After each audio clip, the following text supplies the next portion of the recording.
Good morning.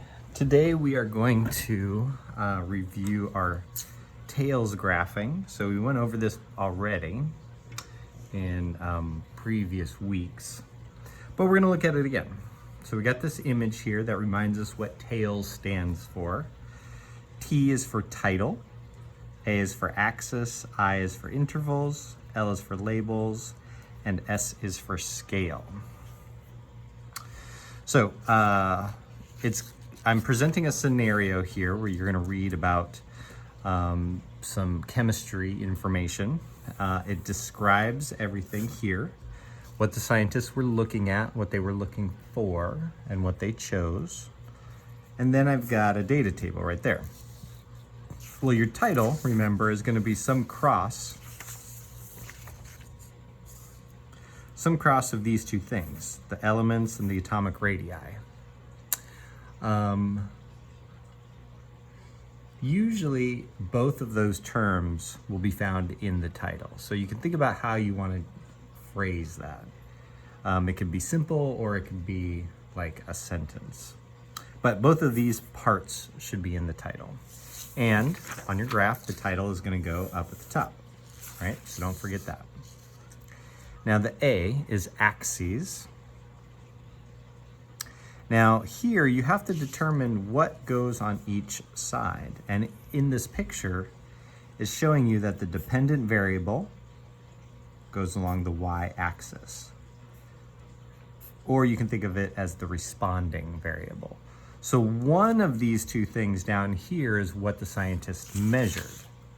So either the element or the atomic radii. That's what goes along the y-axis. It's the data that was collected. So the data that's collected goes along the y-axis. Now, the data that the scientists had control of, that they chose, is the independent variable or the manipulated variable. That goes on the x-axis. So that's what they're selecting. They're saying, okay, I'm selecting this, and then I'm going to collect data about it. So you have to figure out which one did they choose, and then which one did they collect data on. So that independent variable goes down here. Intervals is just talking about having appropriate intervals on each axis. So meaning you increase by the same amount, whichever way you go. On this paper, it could be like, if you started at 0, you could go by 1s or 10s or 2s, as long as it was the same. For instance, 0, 10, 20, 30, 40, 50. Or 0, 10, 20, 30, 40, 50. Depends on what your numbers are that you're using. The intervals are actually going to be closely linked to the scale. You have to look at the numbers shown. Now, the elements don't have any numbers, right? These are just groups. So there's no numbers associated with those. Those are just groups. But the atomic radii has some numbers here, right? And the largest of them is 167. So you have to be able to fit 167 somewhere, whichever side you choose. It has to be able to reach up to 167.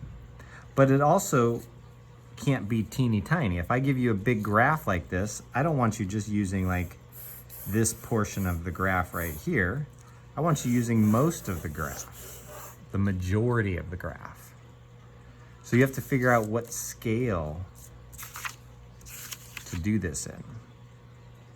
And then L is for labels. That just means when you put your variables in here, you have to label what each axis is. One of these is going to be labeled elements. One of them is going to be labeled atomic radii. Okay.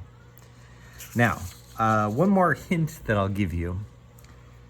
You have these two things. You have elements and atomic radii. You don't know which axes they go on until you figure out which is the independent and dependent variable. But I will tell you that, like I said, elements has no number associated with it. So that's going to be groups. And we see groups in bar graphs. Bar graphs represent groups that have some kind of calculated number associated with them. If these were numbers, if they were numbers instead of elements, then I could do a traditional line graph where I had numbers on both sides of the graph, both axes of the graph. Okay, so go through there, figure out what you need to do using Tails to graph this, and let me know if you have any troubles. Thanks.